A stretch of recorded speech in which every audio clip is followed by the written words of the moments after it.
You have now arrived at Stadium and Gale. The snap, the kick, it's been blocked again! Oh my! It's been blocked again!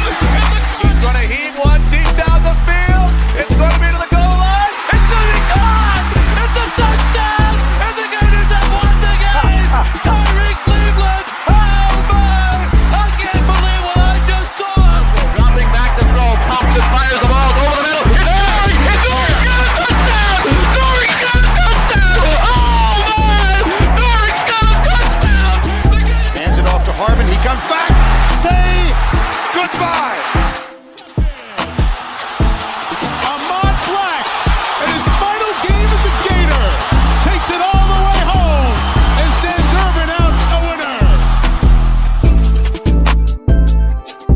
winner. You have now arrived at Stadium and Gale.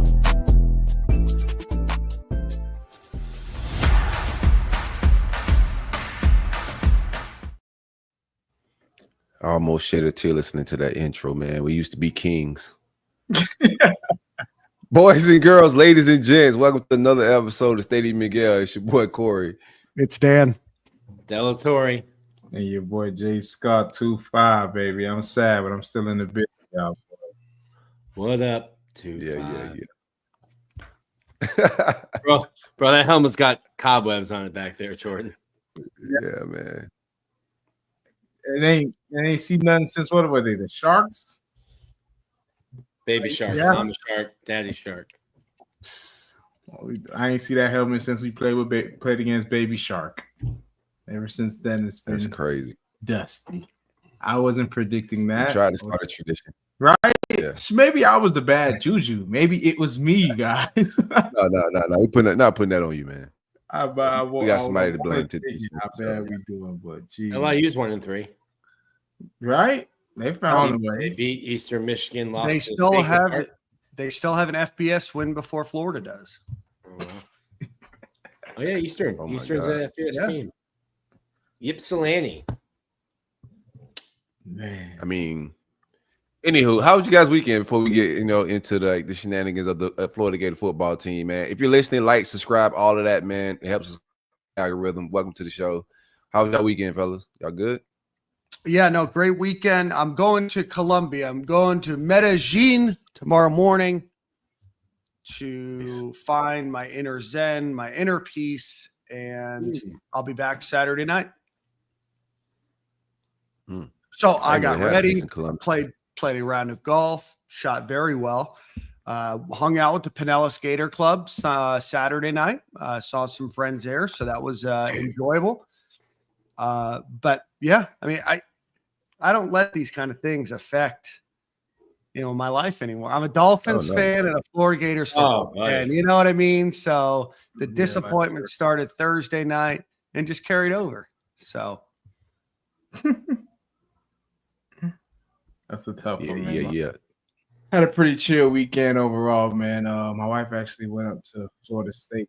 My little brother goes to school up there. It was family weekend up there, so I was at the house with the kids, thugging it, watching the performance by us. But other than that, yeah, I'm with them. I'm a Florida fan, Dolphin fan on any end, so gotta just learn to flush it, right? Sad to say, but Hey, Joy, go in your hit your settings dial and hit like the echo cancellation or whatever.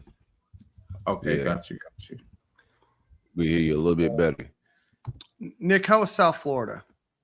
I enjoyed South Florida. Yeah, I drove down Friday.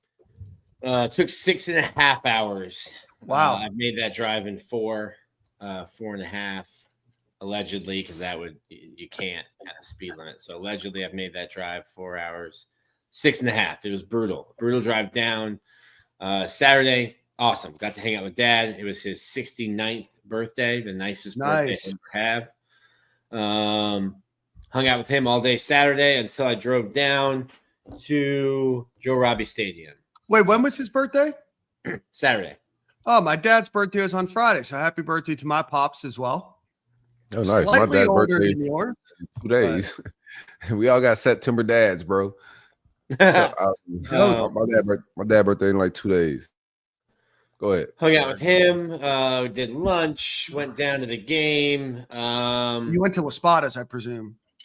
I hadn't been to the spot. So the last time we were down in South Florida was when we told them we were pregnant with Frankie. So it had been like 2 years.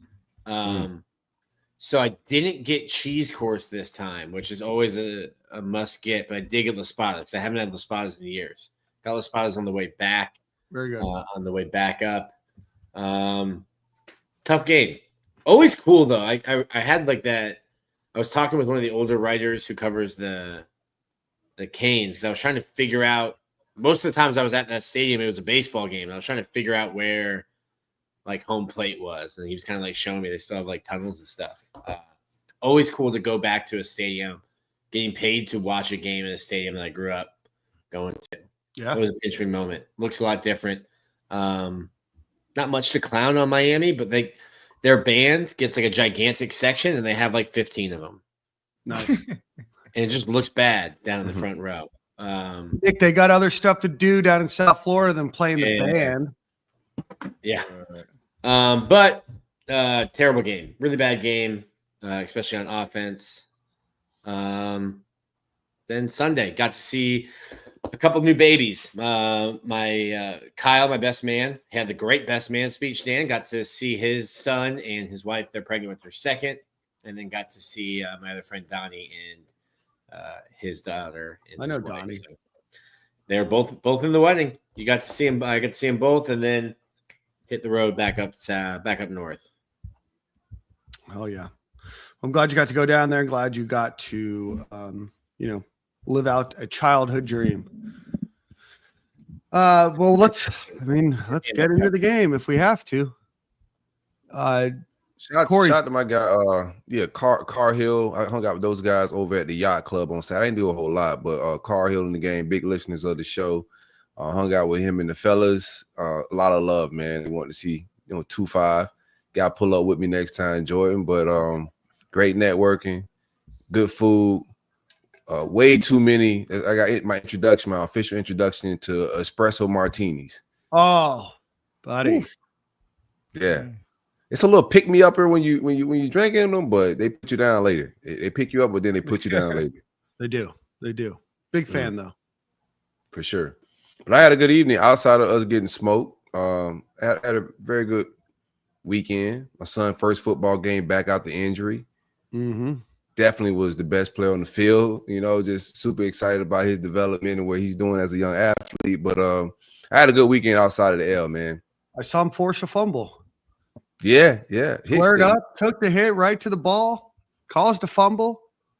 Yeah, bro. He got another video. I didn't want to put it. I can't put it on the timeline or on Twitter, but he hit a kid and they had to take him off the field on the stretcher. So that wasn't real for me to. Yeah. Real. That hit? Huh? No, a different hit. No, it was a kick return. He absolutely smoked the kid, man.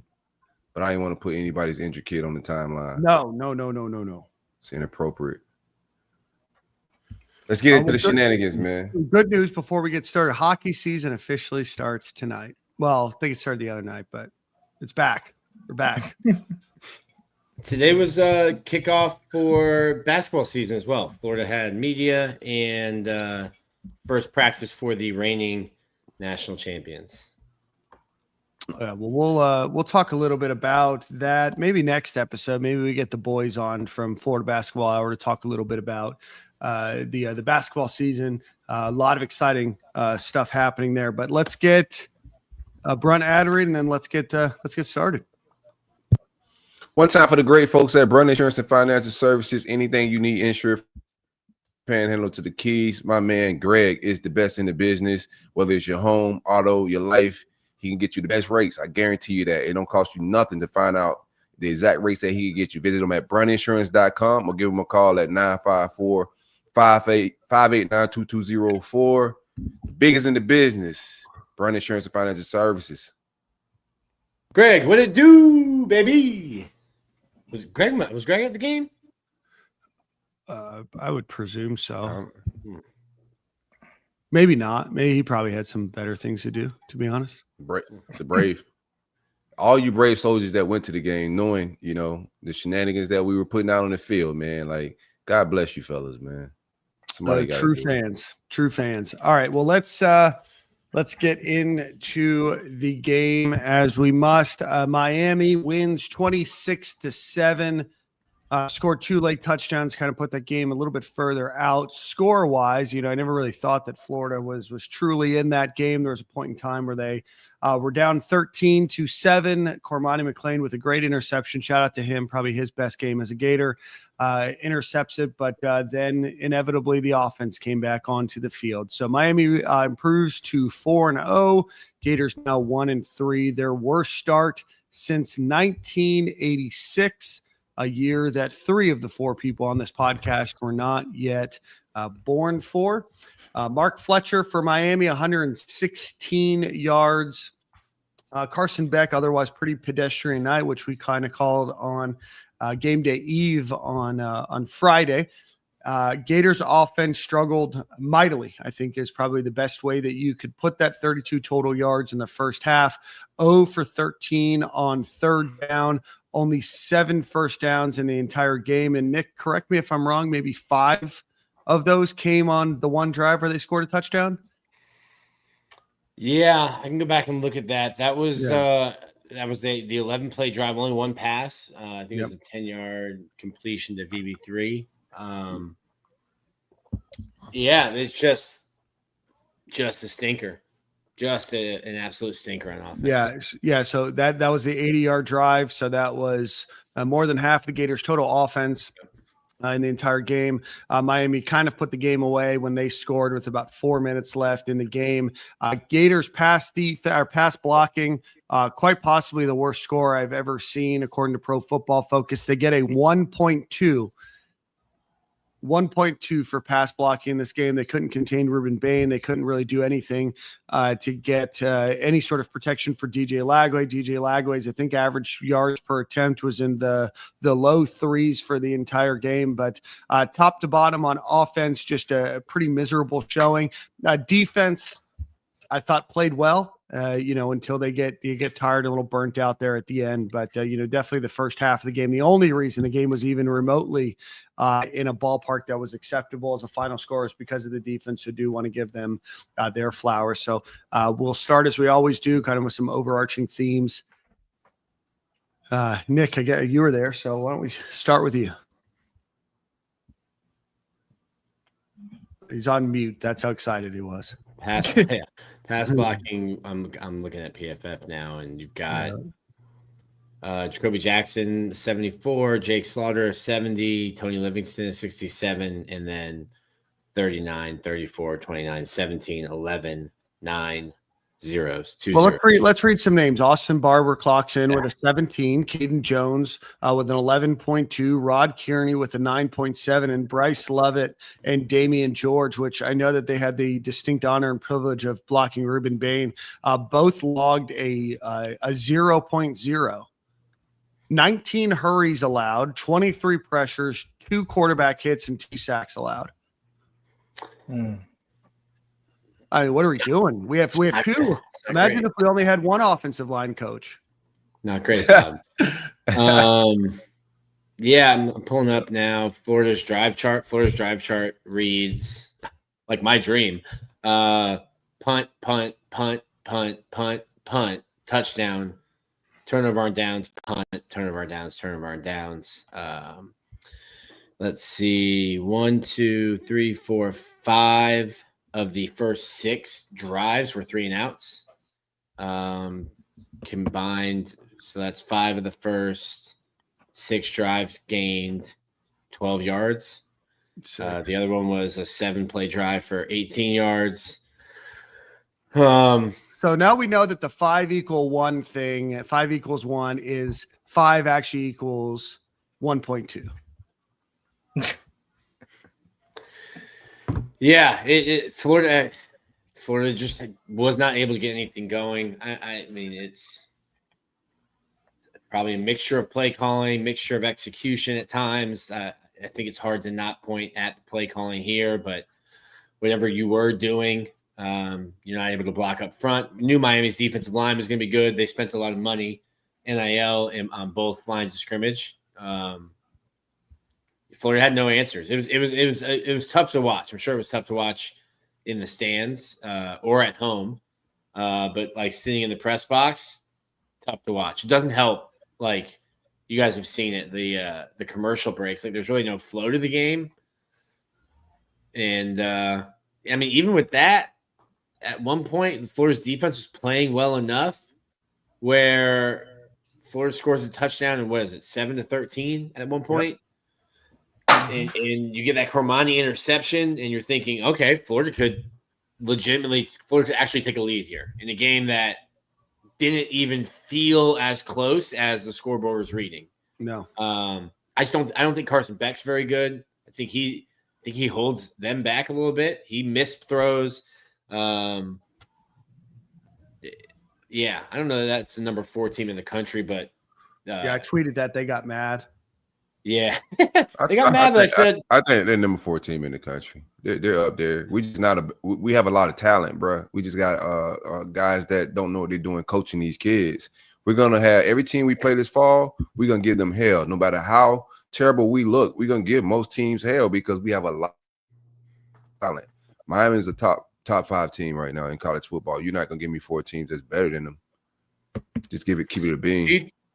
Do you think we're the best defense that they're going to face? And maybe that's why they like offense. I mean, offensively, they ended up with some yards. You ended up with 344, 26 points. You know, a lot of that was. Yeah, I mean, but that last was on a short field too. That last 7. I didn't think that Carson Beck played a very good game. I thought Mark Fletcher played well, but I don't know if they're the number 2 team in the country right now. I mean, I could be wrong and they could go far, but I just don't know if they're right now. The AP has them as the number 2 team in the country. Yeah, I would venture to say. Go ahead.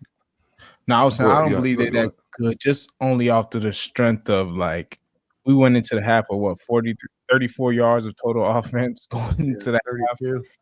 And you're only up 13 points. I feel like any team giving somebody the ball back that many times, like, and you're not capitalizing more than 2 scores in 2 quarters, like, I just don't know how good you guys are either. We're terrible, obviously, but I'm just saying, for them to be the number 2 ranked team, putting up that kind of performance, it's kind of gray for me. I'm not 100% sold on Miami just yet. Maybe like Dan said, maybe I'm wrong, but just watching the ball game and seeing how they take advantage of us not playing well. If you leave another team that type of opportunity, they can very well beat you, because we very well could have beat them easily with our terrible, performance, play calling, whatever you want to call it. So I don't know. Yeah, any given Saturday you can lose, man. Mario used to lose those games. So, like, in those scenarios, we seen him lose games like that last year. That's why they missed the playoffs. So, like, I know in-game coaching-wise, Mario isn't going to be the best, but these type of games he normally lose. And he still may lose one of these type of games. But just looking from a talent standpoint, how they execute, and it was a wet game too. Like, just want to be considered. It was a very wet, not the greatest environment to be throwing and pitching the ball around, right? But you just look at from a line of scrimmage standpoint, team's energy, the way they attack it, like they seem pro level focused. There's not a lot of shenanigans going on. He has pro level coordinator shenanigans going on, adjustments happening. I think they're. I don't know about 2. I would have to really do some research, but I think they're a top 5 team, to be honest with you. I think we have top 5 talent, top 10 talent. We just don't have what Miami has, and that's, serious coaching. Yeah. I mean, our offensive line has just been. I hate Miami more than anybody. I hate their guts, but I feel like we're losing you to the ops, and I don't love this. You know what I mean? And I know. Oh, I just call it playing, man. No, I mean, just call it playing. Yeah, they're better to coach. I said this coming into this game. Like, after we play LSU, I said, no, Miami's going to be the best line of scrimmage we face. I knew Ruben Bain was going to be a problem. And like I said, we don't have a coach. Like, other teams that Miami's going to face are going to have schemes to try to scheme Ruben Bain out of the game. I said this before the show. We don't have a coach that could do that. So Ruben Baines about to look like Lawrence Taylor reenacted, like reborn. Mm-hmm. We don't have a coach that can scheme him out of the game. And what you seen, Man, Ruben Baines was absolutely everywhere. So that's gonna be a hard thing to do. I think from a talent perspective, like at Miami's talent on paper, you see it on the field. Like same thing with us. The difference is the coaching. If our coaching's on par, any other coach, let me just talk about my team. Let's just get into it, man. Yeah. This is the worst Gator football team I've ever seen. It's one of the top, poor coach teams in the SEC that I ever seen. This is like from execution to penalties to play concepts to just overall game strategy to demeanor on the sidelines, leadership on the sidelines. Yeah. If somebody's making a mistake, grab a face mask and tighten somebody up. Like, it's just not serious coaching. This is I-9 football. This ain't even Pop Warner. This is I-9 football where nobody gets screamed at, nobody gets chastised. If you spit on somebody, they got an apology for you. If you spit on somebody, oh, he didn't really mean it, man. He's devastated in the locker room. This is a very unserious coaching staff, man. That's the worst. They need to fire this guy. Like, we can sit here and break all this down. That was a terrible football game. Nobody in the building ever thought we had a shot. We was hoping Miami made mistakes. Like, please fumble, please throw an interception. But we never had a in that game. When, as a Florida fan, have you ever went into a rivalry game knowing that you just have absolutely no shot to win? Yeah. Yeah. It's 13-7, and I still felt like we had no shot to win. Oh, there was never a point in time that I thought that the Gators were going to win that football game. They had me pretty excited at the interception. I had hope. I was like, okay, we got to stop. Maybe we can get a little bit of momentum off that interception. Like, fellas, this game is not far-fetched. Like, I don't know what's going on. Nick, can you pull up the drive after the interception? Because that was touchdown, interception. They went for it on fourth. Turnover on downs, right? Because they didn't kick the field goal or didn't try to kick the field goal. Correct. Florida, that's third quarter. So Florida scored a touchdown, the 11-play 80-yard drive. Yeah. With 3:24 left in the third. Right after that was the interception. Yeah, so we can find that. Yeah, so what happened there? So you just ran the ball down their throat. 10 out of the 11 plays, and the only pass that they had was, if I remember correctly, a swing pass or behind the line of scrimmage pass. That went 10 yards to Vernell Brown. Yeah, so that drive goes Jacoby, Jack Cheese, 27-yard run, 3-yard run, 10-yard pass. No. I'm going through this one because you're gashing them. 6, 11. Once you get down into you get closer, it's 2, 1, 3, 5, 7-yard touchdown. Kickoff, pass intercepted. You get the ball back, 1st and 10 on your 48. So you're at the minus 48. You're almost at the 50. Rush up the middle for 7, pass incomplete. Rush for no gain. So now it's 3rd and 3. Or the rush for no gain was on 3rd and 3. And then you're on Miami's 45. That's a 55. Let's say a 60-yard, 61-yard field goal. Yeah, that's not. So you go for it. Yeah, no, of course. And I don't disagree with them going for it. I mean, a 62-yard field goal is not likely in college football. No. I don't know that Trey Smack is making that more times than he isn't in the indoor. I don't think you put any college kicker unless you're Sebastian Janikowski in a position like that, right? So they go for it, and then really that was the end of any sort of offensive movement. Oh, wait, no, sorry, I got that wrong. On 4th down, they got it. Sorry, on 4th down they got it. That was the J Mike. Where he got hurt. Yeah. Sorry. Yeah. That's right. And then they get a little closer. Yes. They decide not to, and then they get it over. Well, no. You got that 5-yard pass, fire pickup on 4th and 3rd. J Mike was hurt. Hell of a play. It reminded me. I'm watching America's Team, And I'm watching Michael Irvin talk about that. He goes, that bang 8. He's like, I'm going to hold on to the ball. And they're just showing him getting crushed back when safeties were actually allowed to hit. Kind of looked like that. No.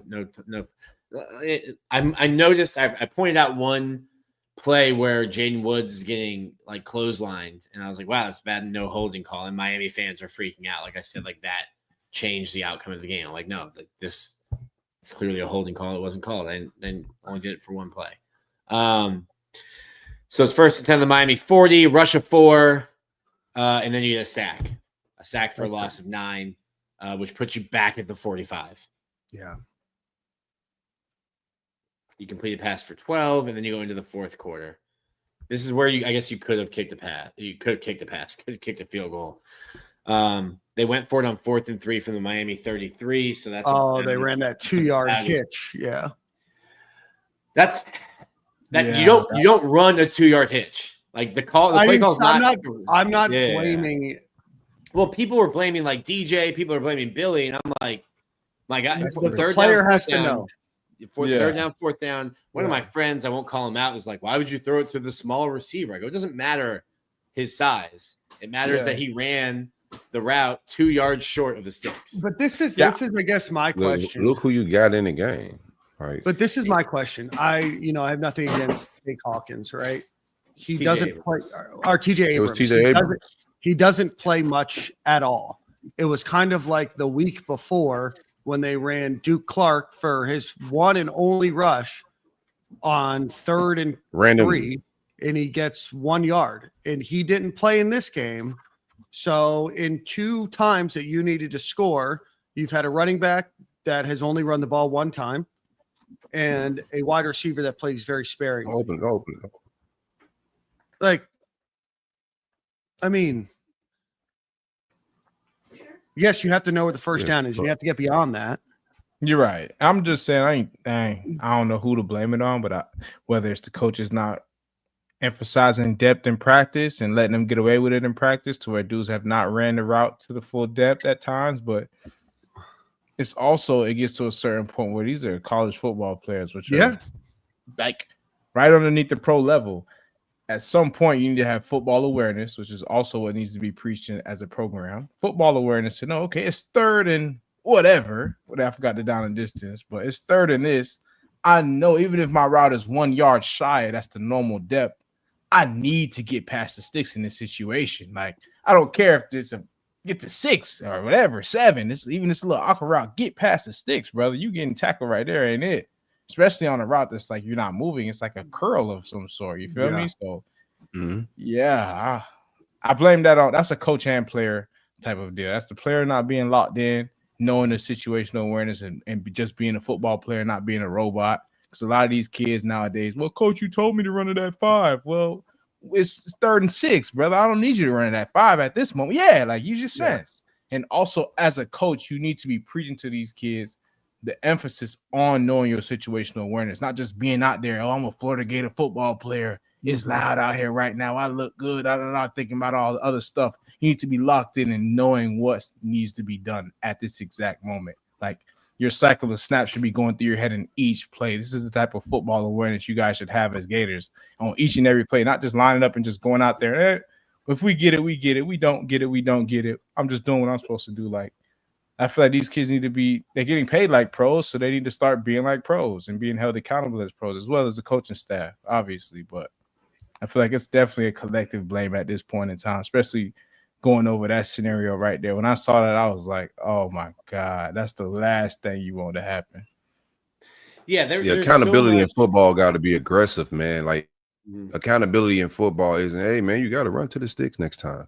Like, bro, you played this game, Jordan. You know, accountability in football is some stuff. What to the sticks? We trying to win a football game. There's just, when those mistakes are made, it's just no energy and it's flat. But back to just personnel use. Like, why is TJ Abrams on the field right there? Like, how far is he down on the depth chart? Like, seriously, you talking about the game is on the line. You have one. No Mazel, like it's the same old thing. So I'm just like, bro. Yeah, we have plenty of receivers that are more reliable than him. No, I don't know what he's been doing in practice. Maybe he's doing something in practice that we may not know about, which has him in that position on a 3rd down to be on the field. Because shoot, when I was playing on third down, I'm just being honest, at every position, the guys are in. This is no more. We're just rotating because guys are tired, this, that, and the third. Like, nah, and game on the line, man. Point in the game. This is not like just the first drive of the game, third down. He's in this little play call of our first 7 plays, whatever. No, this is game on the line. We could potentially beat these guys, and this is who you send out there on third down. Like, your receivers coach, okay, this, the head man, okay, this. Everybody's watching everybody in the huddle and saying, we're good with this group. Let's roll. With some guys on the bench that you know can make a play for you out there. Yeah. TJ's played the 5th most snaps of any receiver, but Aiden has missed 2 games. Yeah. Yeah, he played 10 snaps total in this game, gets 1 target, and obviously doesn't go. Doesn't go as well. In practice, I remember when people were like asking me like depth chart questions in the fall, and like it's really hard at wide. They're rotating guys all the time wide receiver. You'll see like VB3 and J Mike with like the 3rd team at some times. Like they're just constantly rotating receivers. Like, I don't know. I mean, I get what Silk's saying. Like, yeah, to me that makes sense. But like to me also, like I put this play on the player. Yeah, no, I mean, on the field, you have to know what the down and distance is. You have, I think if it's a 16-yard pass and you're at 15 yards, it's a little bit different than 3, right? You have to know where the sticks are. You have to know where you have to get to. And you're talking 9 feet. We can blame the players for every play that happens on that went wrong, right? Like technically, every play that went wrong, we could blame the players on. But at the end of the day, this, like Steve Spurrier said, I put him out there. He put TJ Abrams on the field. It all like we're in year 4, bro. Like everything that goes wrong, from DJ to the false starts to holding to whatever may happen, everything, bro. This is on the head coach. And if they're not executing, if he's not getting to the sticks, and they're not executing it right in practice, they're not communicating it right to get it through to the players on how to play football. Like these guys ain't just started playing football. It's just when things are going this wrong and this bad, like it's just like it's just the coaches. It's not the players at this point, man. It was Dan Mullen's players, and we had to wait for him to get his guys. Not all his guys on the field. His best offensive is still Dan Mullen's guy. The offensive line can't block. They're one of the worst PFF grades we've ever seen. This is year 4. A veteran offensive line. Like every freshman that we get regress. Like every single one of them. It's all on the coaching staff, bro. Like I'm not. There's no more like players. Yeah, they got to make plays, but at year 4, they brought him back because they thought these players could save him, and these players can't save him. Yeah, we still had 10 players on special teams. This is year 4. We're still getting 10 players on special teams in year 4. The mat not even working. Coach Matt quit. Like what happened to the mat? He's off the list. They didn't take the mat on the road trip. Like what are we doing? Oh, no, it was there. Coach Matt was there. That's crazy. Fire Coach Matt too. How many? I don't know if we can find this number, but how many times have the Gators had 10 players on special teams? Where it's got to be high single digits, if not low double digits by now. In 4 years, and I'll give it once a year, twice a year on something that's quick, fast moving. But I mean, this is a running joke. Everybody knows. You bought a specialized mat to have 11 players, and twice this year so far, you've had 10 players on defense or special teams. Is it twice already? What other time was it? Maybe I'm making it up. Maybe I'm just mad. I thought I get Dan to nod. I trust Dan. I mean, under 1.5. Yeah. Regardless of what happened last year, I'm carrying over. Don't rain on my parade, Nick. Yeah, that's tough though, man. I feel like it's definitely starting to show. It's starting to show all the problems that have been hidden for a while are finally coming to light. And like in this game, it's kind of hard to always hide it, if that makes sense, man. This ball game can always let you know what kind of team you got and the type of work you've put in the offseason. I feel like if who all put in the work in the offseason, it's probably showing. Maybe defense had long nights, early mornings, then the offense didn't. Because obviously your leader wasn't there to rally the boys up after practice or whatever the case may be to put in that extra time. But I don't know, man. I don't know what's the answer for these boys as far as what we're going to do with coaching wise, but something got to give. So according to our friend Brandon Connell, we've got 13 Matt Baker tweets about the Gators having 10 or 12 players on the field and special teams during the Billy Napier tenure. And Matt previously covered all 3 of the big 3, so he wasn't even at every Florida game or watching every Florida game because sometimes he would be at a bigger game depending on who was there. That's funny that you would go to Matt Baker. Well, Matt Baker, he'll point it out.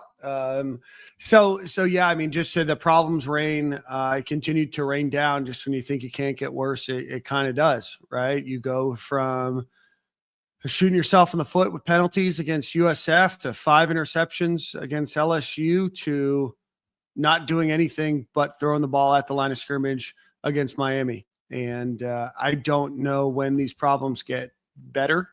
I don't know how you solve them. I don't know what the player's psyche is right now. Billy, what was Billy Napier's psyche like? They didn't post the post-game press conference for some reason, Nick. They didn't post it, or they don't live stream on the road. Oh, okay. I don't know if it's been posted. Yeah, they don't live stream them on the road. Okay. They live stream at home.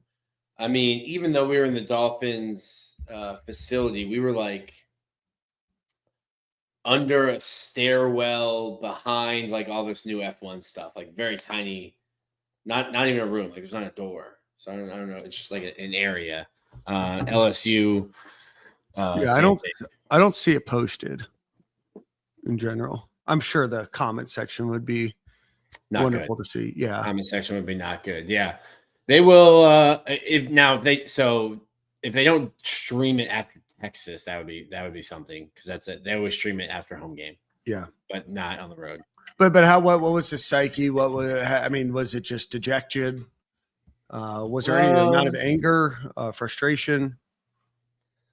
No, it's just like that's not him. You're not going to get like when he shows that kind of emotion, it's almost forced, it's almost surprising. Mm-hmm.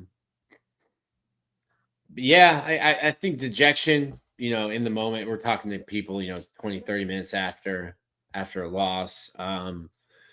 Dejection kind of, I think he said we have to go back to the drawing board. Yeah, I saw that. Me now, like when I hear stuff, I just like hear how it's being received now. And I'm like, I hear that and I'm like, that's not going to go over well. I think, yeah, man, it's hard to interrupt. Go ahead. There's one thing I remember saying.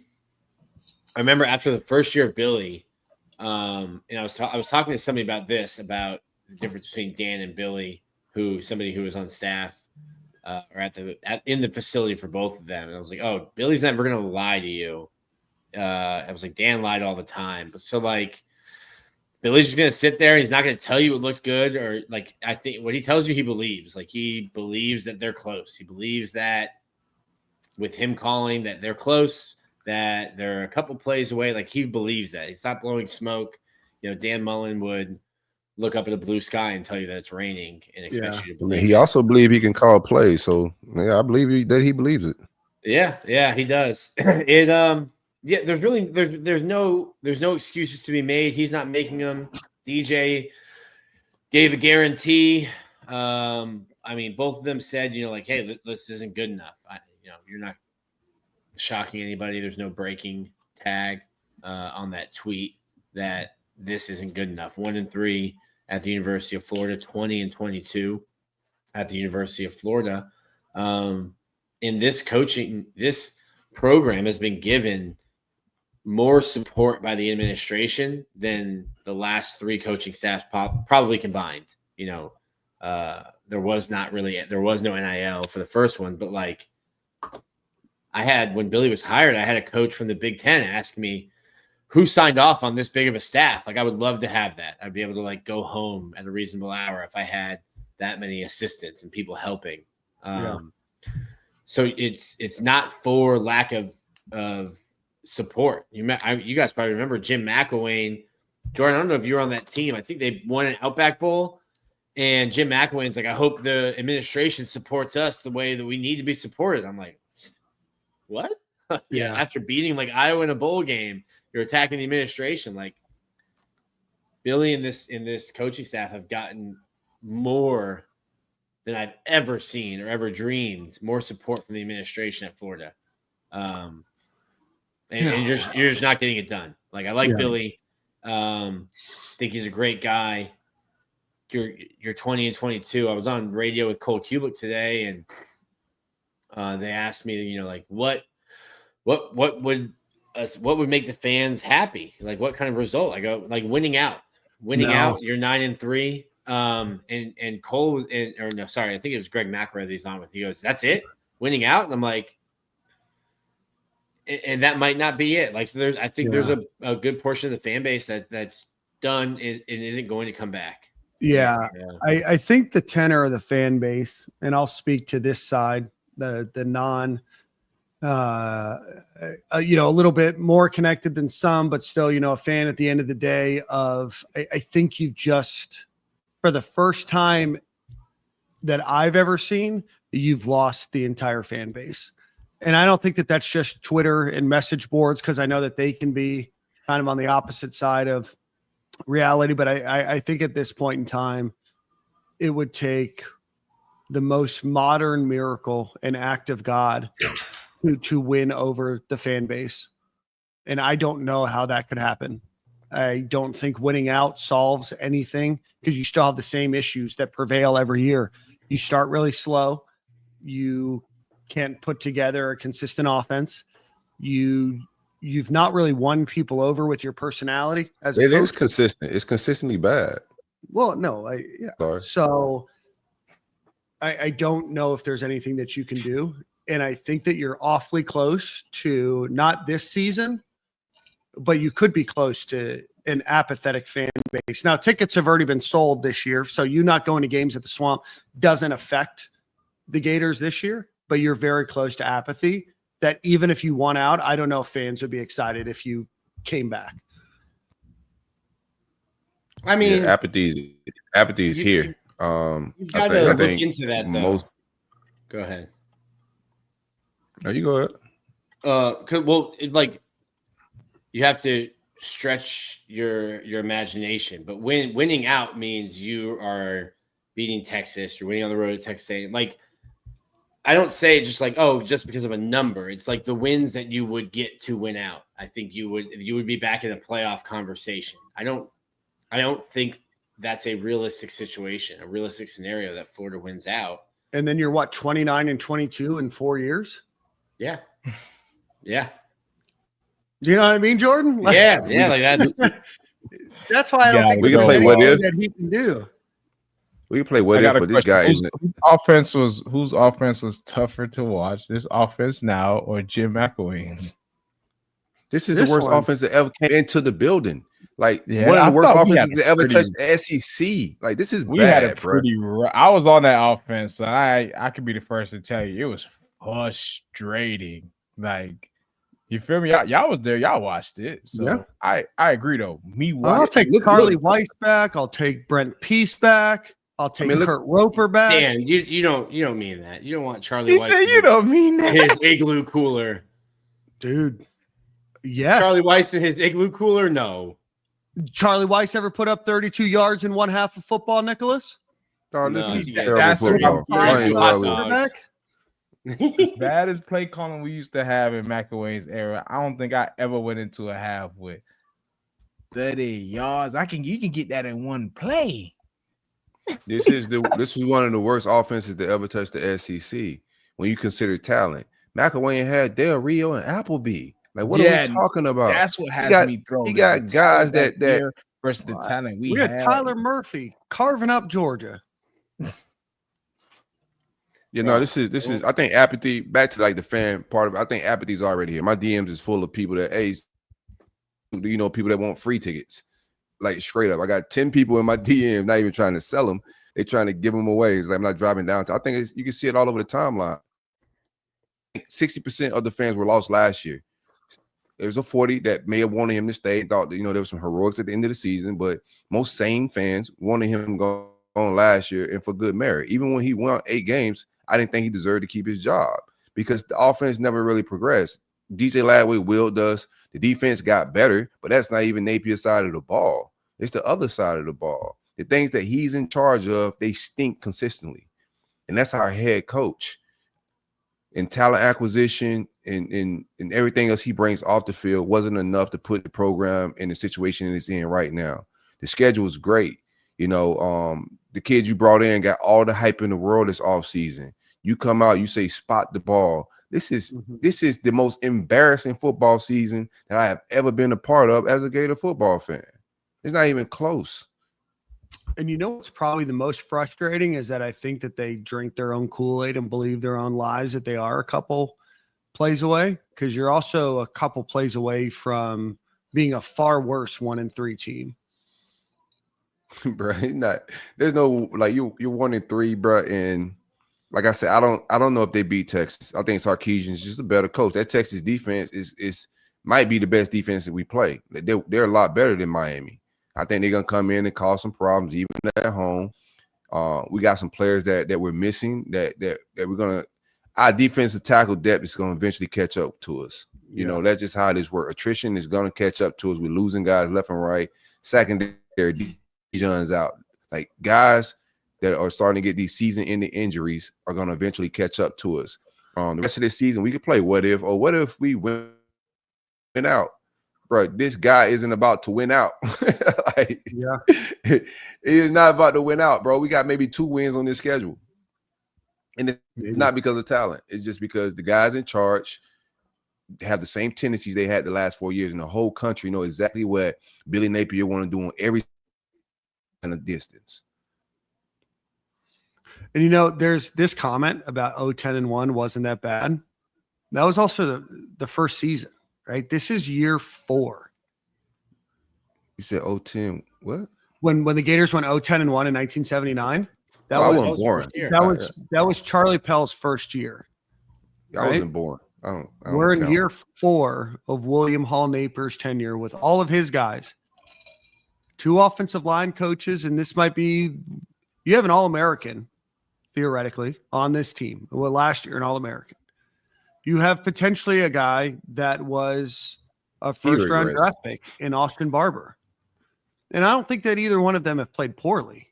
But you've got another side of the offensive line that is logging some of the worst scores that I've ever seen on Pro Football Focus week after week. Those are your guys. The other 2 weren't your guys. These are your guys. It's time. Yeah, the offensive line recruiting just hasn't been I think it's just a matter of when at this point. Yeah. Do I think our administration is hoping for some miracle comeback? Yeah, because we got weak leadership. So yeah, nobody has a spine. I'm gonna keep it a bean. Nobody up there has a spine go do the right thing. They should have did last year. So hoping for some miracle, but the miracle ain't coming this year. It's just not. Mm-hmm. Yeah, apathy's going to start early. At least in some of the games you lost last year, you were kind of close. I don't think at any point did we think that Florida's going to beat LSU. At any point did Florida's going to beat Miami. I don't think that Florida's going to beat Texas. I don't think that they're going to beat Texas A&M. You're sitting at 1-5. You start to get some agents involved and opting out. Maybe they don't get the rest of their paychecks for the year, but that's okay. Right? You might be off. You got to fake that injury so them checks still hit, Dan. No, you can do that too. I'm not endorsing fraud here. Just saying, hey man, I'm just saying. Hey, but you know what? I'll still be endorsing fraud. I'll show up, man, for the right reason, but I ain't showing up if I gotta spend my hard-earned money. I'm just not. Every fan's entitled to be a fan, however they are. But at some point, I tweeted this. At some point, supporting turns into enabling. The fans deserve. It does, bro. It's like supporting the crackhead. I gotta keep getting him $10. No, bro, don't give him $10. He's going to buy crack. You know, like stop getting him. He's not going to buy food, bro. He's going to buy crack. Like either take him food, but definitely don't give him the $10. We keep giving the crackhead $10 and they keep going to buy crack. Wondering why he's still on the street. Yes. Might trust a crackhead a little bit more right now. Word up. With the $10 for sure. All right, you trust a crackhead with $10 of Billy Napier on 4th and 3. Oh, the crackhead for sure. Got you 10 out of 10 times. That's a title right there. Do you trust the crackhead with $10? Therapeutic, man. Hey, we appreciate theirs. We're gonna do a quick ad read. There might be some apathy, but there's still 2,100 people watching. So we appreciate all of you guys for watching. Misery loves company, man. We got a lot of people. Absolutely. Go visit our friends over at Home Field Apparel, homefieldapparel.com, promo code Stadium15, or pardon me, Stadium and Gale will get you 15% off and free shipping off of your first order. Anything that you want, Florida Gators, they got 6 pages of Florida Gators stuff. They're going to have some new basketball stuff. They'll have the baseball stuff in the spring. Go support the Gator basketball program. Go support the University of Florida, homefieldapparel.com, promo code Stadium and Gale, and they have about 100 plus different schools. And if you're an Indianapolis Colts fan, they also have some Indianapolis Colts stuff. So go check them out. Homefieldapparel.com, promo code Stadium and Gale. Junkyard Dog, Miami fan, or Bulldogs fan. They have UGA stuff. All right, Zaire TV gave us a super chat earlier. That's a incredible photo that he has. If we finish 5 or 7 or worse this season, which is likely, and Billy's back next year, I'm condoning for Gator Nation to boycott all 2026 home games. I appreciate your $10. Appreciate your photo. And yeah, I mean, I think that they would have a very tough time selling tickets if it comes back. So let's go over some statistics here. Gators rush for 101 yards on 24 carries. Jane Ball leads the team with 12 attempts, still not getting 15 with 46 yards. DJ Lagway, a little bit more comfortable running the ball, 3 attempts for 13 yards. Jacoby Jackson, 7 attempts for 39 yards. And Eugene Wilson, 2 attempts for 3 yards in that game. 1 run for longer than 15 yards, and that was Jacoby Jackson. They get 5 first downs that way. Receiving, Gators go 12 of 19 for 61 yards, 5.1 yards per reception. Obviously 0 touchdowns. And then DJ Lagway, in this game, 12 of 23 for 61 total yards, 2.7 yards per attempt, 3 drops in this game. Is what it is. We went over blocking, run blocking, not terrible. Pass blocking, obviously atrocious. Sad. Yeah, man. Trash. What that dude said? Bubble, whatever. Yeah. Trash. Thank Straight you. Trash, man. Thank you, Cena. Yeah, bro. Watching that offense. Obviously, we He know didn't even say anything. He gave us $5. He was just like, no, well, you guys got to talk about this, bro. Yeah, no, this is a good point. The question is right now, if he was offensive coordinator, which he is, would he be fired if that was his position? And you have to think absolutely. It would have almost been easier to fire if he was the OC. I mean, we fired him last year. Y'all talking about Billy? Yeah. Yeah. I think he said they just gaslit Joe only as the offensive coordinator. Yeah, and we all wanted him fired last year because he was calling the plays, and we got gaslit with he's gonna bring in an OC. Like there was just like inside information coming that OC hire was on the way, and that just never happened. So I think if most fans thought, when they made that announcement about him coming back last year, and he was still calling the plays, that was well known from go. I don't think like the offseason would have been as jolly to even start. There's a conversation to be had about like just the management of. I'm gonna wait till as the season dwindles down, but there's a conversation to be had about the entire management of the offseason. Mm-hmm. I can't lie. I feel like if a coach don't hit a certain record, you shouldn't get your buyout. You're never gonna be. Sexton ain't having that. Jordan's a strong negotiator. Hey, James Sexton, over here, please. Yeah, it ain't sitting well with me, brother. You can just come to work every day knowing your pay coming to you regardless of what the You get a bonus.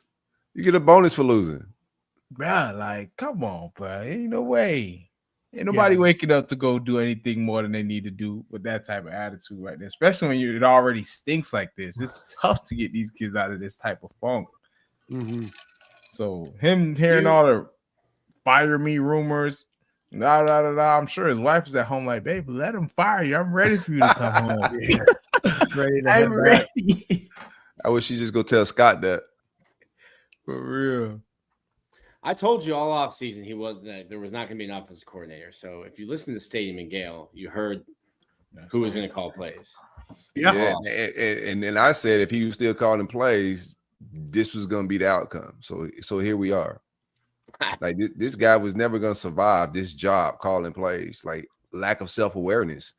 Like everybody in the country, when you turn on the TV, that's all they're talking about. Is like, what is this Florida offense? Like, what are they doing? That's all you hear. The entire country's been telling him, yo, this offense looks terrible. And we've been getting gaslit with points per game. Oh, it's not the offense. It's this, it's that. It's the offense. I can't lie. Bro. Get out of these PFF stats. This offense is terrible. If he gets fired from here and gets another offensive coordinator job somewhere else, I know something. This whole system rigged. You might go to Louisiana and be coach or something. Nobody in their right mind can watch this team and say, "Oh, I'm gonna hire him as my offensive."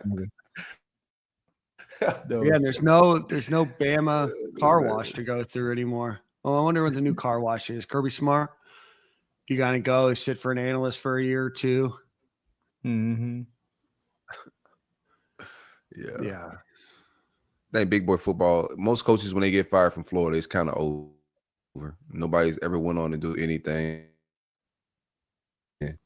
It's just kind of been there. So he may prove me wrong, but he strikes me as a stubborn guy that thinks his offense is okay. I did find it funny when everybody's like, well, Dan Mullen's undefeated. You know how many wins combined all of the teams that he's beaten have? 0. Yeah, I'm about to say none. Really? None? Yeah. Who the hell is UNLV played? Hey, I'll be real with you. They might beat us though. Like on some real, they might. Yeah. Chief Borders running down on DJ Lagway. Yo, Dan might run down on us, bro. That's sorry UNLV team. He schemed the shit out of us. He definitely gonna put us points. I'll tell you that. We really ready to score. I don't know if he put up a lot on our defense, but no, you're right. Our defense will have it on the routes, but geez, it'll be a dogfight. Dan Mullen's team was in a dogfight with Idaho State. Yeah, at 138-31. They beat UCLA 30-23. Yeah, and beat Miami of Ohio by 3. Defeated. Nice. Defeated. Beat. Yeah. I still got us in the dog fight versus you. No. I mean, all of the teams that you just mentioned are currently just defeated right now. Dan's on a bye week, so he's on some lake in Nevada with a Celsius in hand. Just laughing at the Gators. Yeah, just has Kygo on. Still waiting for that next $1 million check to hit. I think next year is his last year, right? 2027. Oh, 2027. Oh, 27. Oh. Man, should have just kept the man, bro. No. Oh, no. Yeah, we can't keep him. That boy was recruiting. Y'all ain't gonna get me to say we should have fired Dan, bro. No, we should have fired Dan. Dan quit. We just fired him. Dan ain't quit, bro. Yeah. He quit, bro. Tell us the T. I don't know no two. I just know he got too much Gator running through him to quit. No, he didn't. No, I think the Gator burned out of him. And I think that pandemic season was it for him. I think Dan was really hoping to leverage this into an NFL job. He didn't get it. And then from there, we went into a pandemic, and then he went 8-4 with Kyle Trask and Kyle Pitts. And It just never rebounded the next year. Darth Vader. No. Darth Vader was first off funny.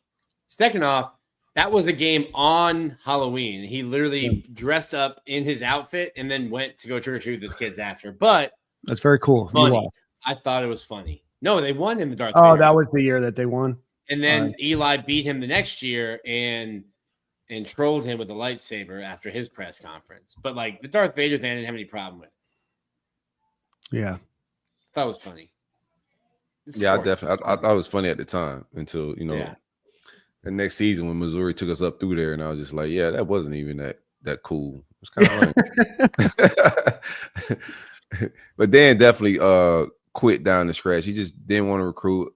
Like my take is too, if that wasn't a pandemic year and we play our regular schedule that year and not that all SEC, like I think we go to the playoffs. Go ahead. If we can find that pre-pandemic schedule, it was like an easy draw too. For sure. Like as easy as the SEC gets. Dan, if you can find that, I'm gonna look I remember before the pandemic thinking like, man, like Florida's got a really good team coming back, and they kind of got like some breaks in terms of the schedule. Oh, we should get into the schedule at some point. I got it. Eastern Washington, then Kentucky at Florida, South Alabama at Florida, Florida at Tennessee. Probably dub. Then beat Tennessee later in the year anyway. Yeah. South Carolina at Florida, LSU at Florida, Florida at Ole Miss, bye. Florida, Georgia, Florida at Vanderbilt, Missouri at Florida, New Mexico State at Florida, and then Florida at Florida State. Oh, and Mike's team was bad that year. Yeah, they were bad. Mike dodged a serious fade in 2020. Yeah, like that schedule, that Florida could have won 10 games. That schedule. Oh, easily. That defense struggled that year, I think. Yeah, about to say Dan's problem was always the defense. If Dan had this defense right now. Yeah, but Dan would have never recruited a defense. If Dan and Will could just be associate head coaches. Dan Mullen and Will Muschamp were just like, hey, that's the perfect. We're going to be co-head coaches. Will would say, like, I need 7 scholarships every cycle for safeties. But, like, other than that, like, he could give him all the offensive line scholarships that he never gave out. Yeah, I can't lie. Once they got rid of him, bro, my whole draft class was all O-linemen. I was like, bro, I don't know if this is normal, but I have like 8 linemen in my draft class. That's the only way, yeah. They were just trying to get back up to regular numbers, Jordan. Yeah, I realized that very quickly because I was like, dang, a lot of these boys playing early too. Like, what are we doing? Let's get into defense. We'll close out this game. I'll talk about some of the other stuff. Cormani McLean grades out as your best player, ends up with 2 tackles and interception. Timothy. Yeah, gets an 85 in this game. Dijon Johnson came in second, 81.9, ends up going out with right knee injury, got surgery on that today, so he'll be out for, I would assume, the rest of the season. Cam James comes in third. Bryce Thornton, Kofi Asari, he played the most snaps I think that he's played in a game. Jeremiah McLeod, the freshman. Brendan Bett, 7th. Aaron Gates, 8th, and he gets injured early on in the year. Do we have an update on his shoulder, Nick? No, I didn't go to practice today, but finished the game in a sling. Yeah. I mean, it looked bad, and you can tell when their face is like that on the sideline that it's, obviously some serious pain. Jaden he's Wood, obviously hasn't had a shoulder injury, but that's a kid who has had 3 knee injuries. I think he knows what pain is. That kind of pain feels like. Yeah. Jaden Woods and then Sharif Denson ran out your top 10. Tough game for Aaron Childs in this game. Tough game for the linebacking crew as a whole. Your 4 worst players on the team were all linebackers, according to Pro Football Focus. Was it Kamani McLean's first start, right? No. No, second. He didn't start. I don't think he didn't start. He didn't start. He has one start. This game? They named him as a starter. No. That would just make too much sense. That's why we're confused, Jordan. Zach Albaverdi wrote a story, and one of the other one of the other people just like read it wrong and made a graphic, and then the graphic went viral. Oh, the stupid aggregators, man. Cormani started one game this year. Now with Dede out, he'll continue to start. But like, it doesn't matter who starts. I was looking it up earlier. Dede's played like 6 more snaps than Cormani. So it's like Devin Moore and then Dede and Cormani are basically playing like 2 series. It's just a recurring theme of the best players that making the most plays aren't playing the most. Like, it's 6 more snaps. It may just say, "Oh, it's just 6 more snaps." It's just another reoccurring theme. Cormani's making plays back there, hustle plays, whatever it may be, chase down, touchdowns, interception. He's a walking turnover and a walking playmaker. That's what he is. And he's not playing the most at corner when he's the best ball go-getter, ball skill guy. He has the best ball skills in that room, and the snaps doesn't reflect that. He should get the most snaps. I had this tape preseason. He's the best corner on the team, man. Can't teach what he got. Yeah. Definitely top 1 or 2. I guess Devin Moore is up there, but I like Devin, but yeah, I got you. I mean, yeah, I think we're splitting hairs here, right? Gators do get 1 sack, 1 hurry, 5 batted balls, 8 missed tackles in this game, allow 160 yards on 9.4 yards per attempt, mainly against your linebacking crew. They allowed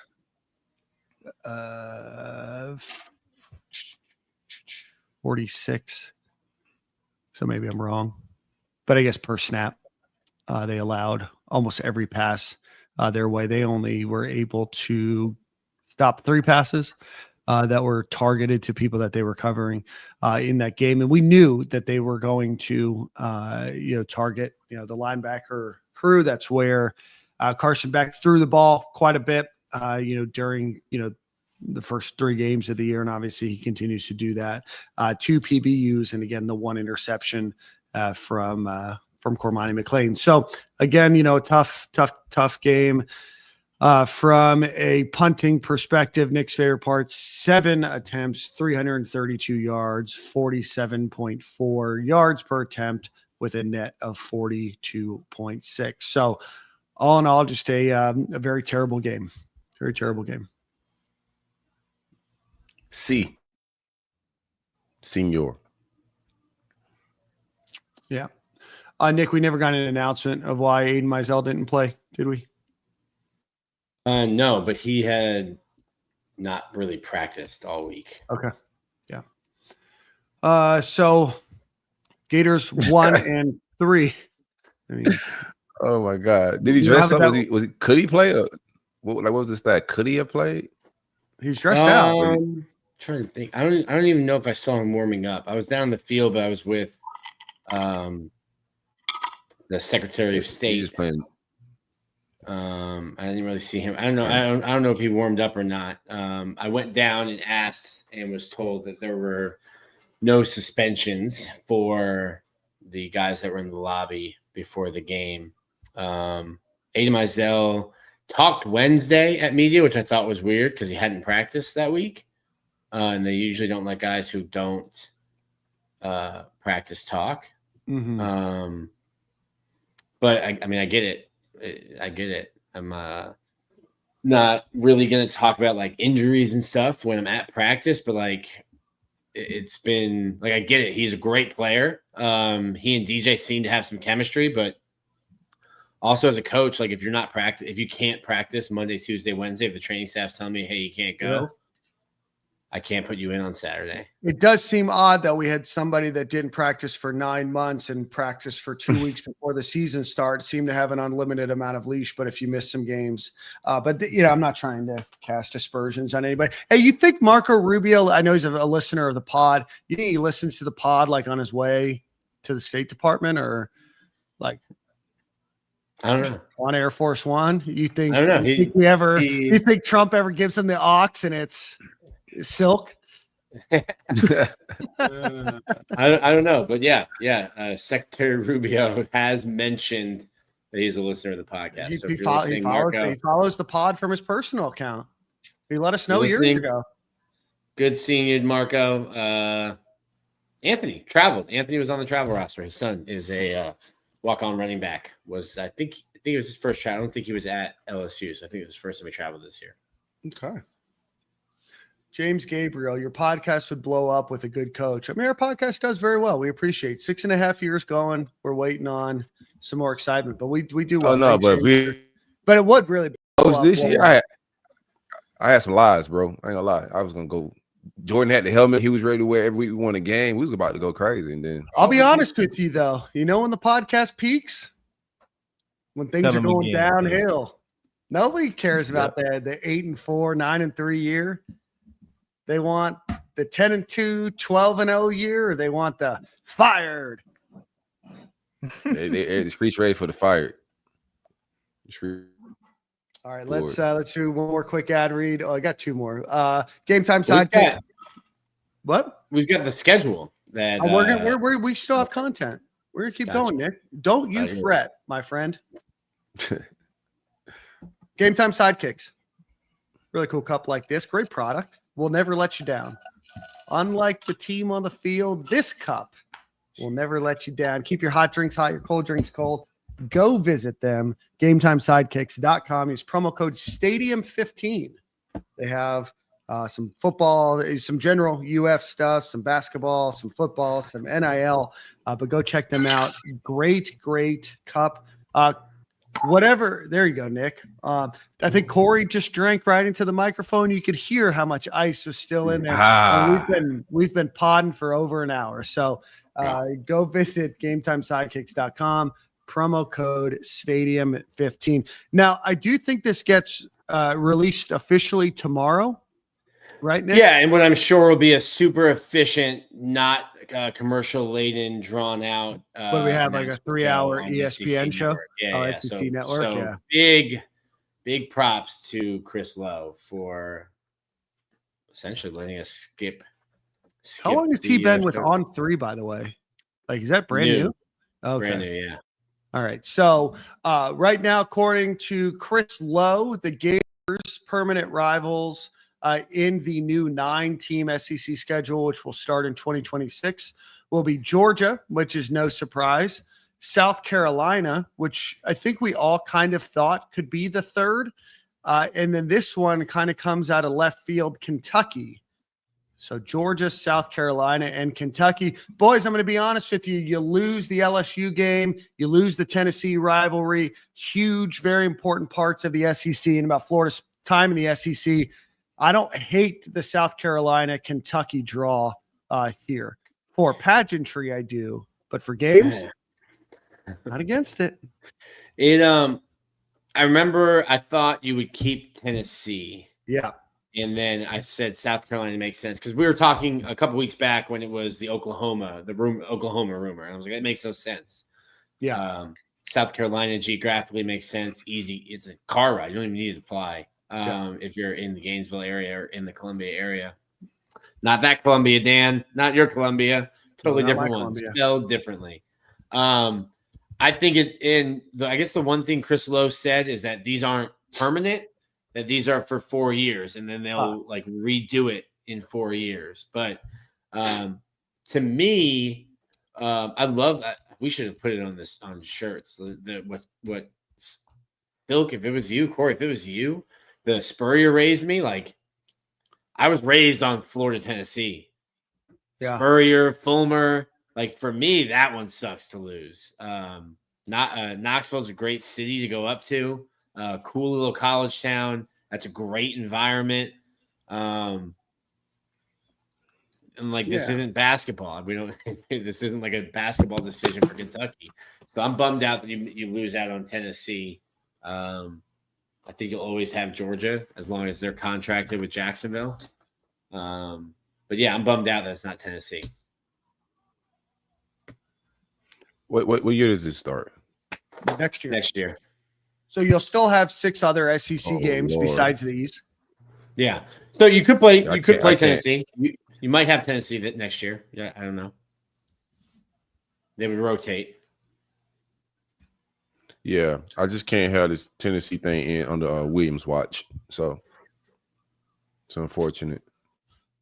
So the way it'll work is you have 9 I can't have Tennessee getting the last laugh, Dan. Like, I cannot have Tennessee getting the last laugh. Go ahead. Miami just did.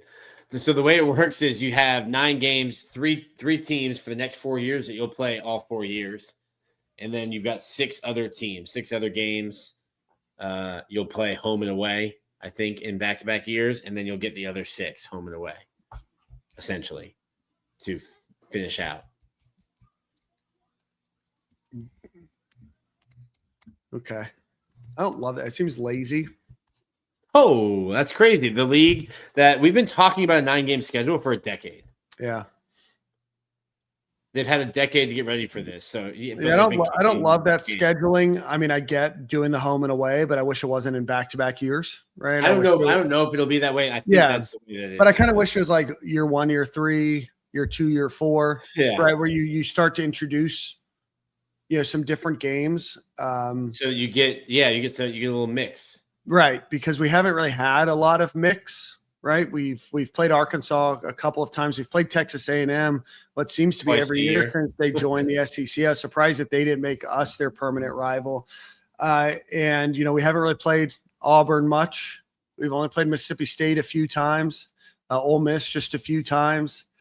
Obviously you lose the yearly game with Missouri and Vanderbilt, and when the SEC went to no divisions. But I just wish there was a little bit more creativity. But I guess it's too much to ask. I think it is a tough task, like figuring out how to make it even. But then, I don't even think they made it even. I think Arkansas got railroaded. Arkansas has Missouri, Texas, and LSU. I mean, yeah, right now, that's a tough one. Alabama has Auburn, Tennessee, Mississippi State. Auburn, Tennessee, usually pretty good. Mississippi State's obviously not. What does Vanderbilt get?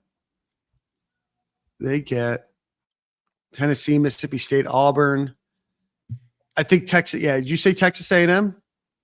Texas A&M gets Texas, LSU, and Missouri. That's a tough slate there. I think that makes sense. The Missouri one, maybe not, but I think it's tough. I think I'm with you on I wish they would be more creative. I mean, it was always going to be 9. I think they flirted or tried to say 8 because they'd already signed this contract with Disney, and now Disney is getting an extra SEC game, another SEC week, and they don't have to pay anymore, even though they're paying $1 trillion to have the rights to this. But it could never be 8. It was always going to have to be 9. And with that thought in mind, while you were kicking the can down the road, you could have had a group of 3 people in Birmingham being all right, let's figure this out. While we kick the can down the road, let's figure out how to make this the best possible. And instead it was kind of shoot, I guess we need to do it next year. Let's figure it out quickly. Yeah. I mean, if you say it's only for 4 years, I'm curious if the next iteration is for 4 years. Do they keep giving 4 or 3 permanent rivals every 4 years? Probably too much work for whoever does scheduling over there, but I'm sure they'll land somewhere, with Florida getting Georgia, LSU, and Tennessee as permanent for a forever fixture. But, I enjoy the pageantry of the SEC. I enjoy the pageantry of some of these long-standing rivalries, not having Tennessee every year. It kind of stinks, for college football. And obviously college football has changed a lot. And, I still think that before the next iteration of this schedule comes out, there's going to probably be more movement in college football. And I think, the sport you kind of grow up watching, has just changed so drastically. And this is just another kind of drastic change. And, to accept its advantages, you also have to accept its disadvantages. And this is one of those. So, another thing at play there are the Florida and Jacksonville, or Florida, Georgia, and Jacksonville. That's a contract with the city. The same thing for Dallas when it comes to the Red River shootout, Red River rivalry. Yeah. Whatever they're calling it. You can't, if they wanted to change everyone's 3, like you can't. Florida and Georgia have contract with like an actual city. Same thing with like, so would you switch out 2 of them and leave? I don't know. Yeah, I mean, you could definitely do that. You could also make that schedule kind of a guaranteed game, but then that would, like you said, it's a I don't know what you do. Sounds to me like maybe everything hasn't been completely thought out. What? Well, guys, does that wrap up our show? Anyone coming for Texas? Yeah. Yeah, I'll be there. Been so happy to have a bye week, man. I don't know if I'm. We had any good games this week. Is there a good slate? Yeah, there's some really good games. You have Penn State, Iowa, or Penn State, Oregon. Pardon me. Yep. So that should be a really good one. There's a couple. Let me look. Ohio State, Washington, Texas A&M, Auburn, LSU, Ole Miss. We talked about it at the beginning of the show. LSU, Ole Miss. That'll be a good one. Alabama, Georgia. So it'll be a good day of plain watching football for me as I'm flying back. But Gator fans watching Ohio State at Washington? Maybe. That'll be right during, if you wanted to watch the LSU Ole Miss game, you're going to probably miss that one. ABC. Yeah, but then you also have Auburn, Texas A&M at the same time. Ooh, what a 3:30 slot. And then you've got Indiana, the high-powered Kirk Cignettis. Did you hear what he said about Iowa? He's like, they're a tough team. They're going to be a much tougher opponent than last week. Who did they play last week? Illinois, who was number 9 in the country, who they just absolutely drove into the mud. He's on the list. We're not going to go over the list. The list exists on my Twitter. Currently over 110,000 people have seen the list. If you haven't seen it, go check it out. The list V1.1. Probably won't do that on the show moving forward until an announcement's made, just for obvious reasons. So.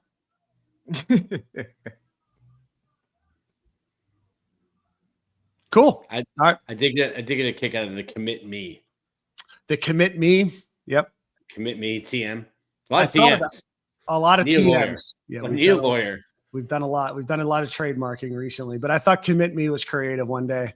Commit me is funny. All right. So let's one final ad read for our friends over at Alumni Hall. Go visit alumnihall.com or go visit them in Gainesville on Archer Road. Right next to the Chick-fil-A there. Anything that you could want Florida Gators related, they are going to be your place to shop. We're almost that time. Fall started yesterday, I believe, or starts today, whatever it is. So that means time is nigh for the holiday season. Go visit alumnihall.com or go visit them in Gainesville. Nick, you asked the question, who's going to Texas? I'll be there. In fact, I might even be staying in your bedroom one night. Not your bedroom, a bedroom. A bedroom, not your bedroom, but a bedroom. But we'll catch up on that. We'll see you guys same corner, same time next week. Again, no show Friday. Song of the week we'll give to Corey. Yeah. What am I listening to? Yeah. While Corey does that, let's get make sure you hit the like button, hit the subscribe button. If you're listening on Apple Podcasts, Spotify, go give us a review. 5-star review would be very helpful. And share the show with your friends. Retweet it on X if you're watching there. And we appreciate everybody that gave us a super chat today. Zaire TV, Cena, and Colby Morris. I missed this early. If he loses versus Texas at home, he's finally fired. We will see what happens there, but I will be there cheering on the Gators, and I hope that you guys are too. Remember the program. Go ahead. Let me Vision Board off of Currency's new album 830. Vision Board.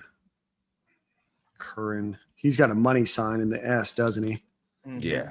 Very good. Most importantly. We'll see you guys same corner, same time next week.